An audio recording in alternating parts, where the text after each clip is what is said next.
Health reform has passed. President Obama will sign it tomorrow. It will be law. What's not done is reconciliation, the 153 pages of fixes to the Senate version of health reform. Senate debate begins on that tomorrow sometime after the president signs the overall bill into law. That leaves Republicans one more chance to dig themselves even deeper in against health reform. Sort of. Actually, the only thing left for Republicans to all vote against now is this comparatively small reconciliation bill to make health reform better. This is the bill that does things like taking the Nebraska Gets Special Treatment provision out of the legislation. You know, the Cornhusker kickback? That's the thing that Republicans are opposing now. They are opposing taking the special treatment for Nebraska Cornhusker kickback thing out of the bill, which is going to make it a little harder for those same Republicans to rail against health reform because of its sleazy backroom deals. Since when they got the chance to vote to take those deals out of the bill, they instead all voted to keep them in.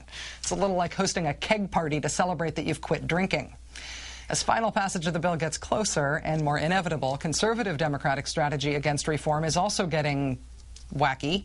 As you know, I'm in Arkansas today, where Senator Blanche Lincoln has released a statement on health reform, saying, quote, "I am pleased that the House approved the Senate health insurance reform bill that I helped craft. Even with its imperfections, this bill represents the most morally and fiscally responsible approach to health reform." So more than just a yes vote, Senator Lincoln is now taking credit for the Senate bill. And she's also now pledging to vote against it becoming law, saying, quote, "The reconciliation package devised by the House employs a legislative process that wasn't subject to the same transparency and thorough debate that we used in the Senate. I cannot support this process." So Blanche Lincoln voted for the bill in December and will now vote against it becoming law. Not on its merits, but because of a process concern, thus casting a vote both for health reform and against health reform, which means that of the population that cares one way or another about health care, Blanche Lincoln has provided exactly 0% of those people with a reason to vote for her. Ta-da! Joining us now is Chris Hayes, Washington editor of The Nation. Chris, it's nice to see you. Thanks for joining us. Great to see you too, Rachel. Do Senate Republicans have any chance of derailing the bill, given what we've heard about the meeting with the parliamentarian and everything else we know about the process at this point?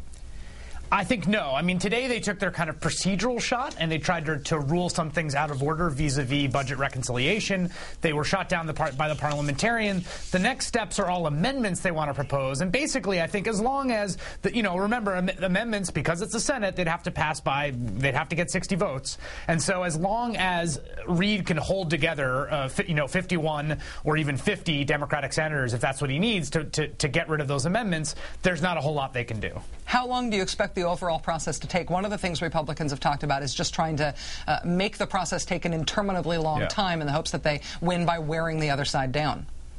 So my understanding, and again, this is like this gets pretty esoteric, but my understanding is there's a 20-hour clock that started running, either starts tonight or starts tomorrow, for the amendment proposing period. The people on the Senate that I've talked to seem to think it's going to happen Friday or Saturday and not extend much beyond that, given unless there's some surprise, unless the Republicans come up with some brilliant plan to win over Democratic votes on an amendment. But I think Friday or Saturday is the time frame. Okay. On the issue of Blanche Lincoln, Ben Nelson also today saying that he would vote against reconciliation, which is remarkable because Ben Nelson is blamed for the Cornhusker kickback. He will now explicitly vote against taking it out of the bill while still trying to disavow it. Do you understand the political logic behind what, say, Blanche Lincoln is doing? No. No, sorry, I didn't mean to cut you off, but no, I don't. Like you said, right, you've alienated everyone. It makes no sense. And it's going to be a polarized electorate, I think, in the fall, largely. And there's just going to be no way you're going to be able to go to anyone and say, hey, I remember that there was this super obscure process whereby after Scott Brown got elected, then they sent it back and there was this reconciliation sidecar. Remember the sidecar? Well, I voted against the sidecar. I mean, how are you going to explain that in ads? No one's going to care about that. It's going to be the totality of the bill that's going to either stand up or fall. That's going to be the thing that's going to be slugged out in ads and in the campaign. And the notion that you can hedge your bet on the downside by taking a no vote here seems really, really dubious to me. The Nation's Chris Hayes, always cutting right to the chase. Always a pleasure to have you on the show, Chris. Thank you. Thank you, Rachel. Enjoy Little Rock. I couldn't help but. Thank you.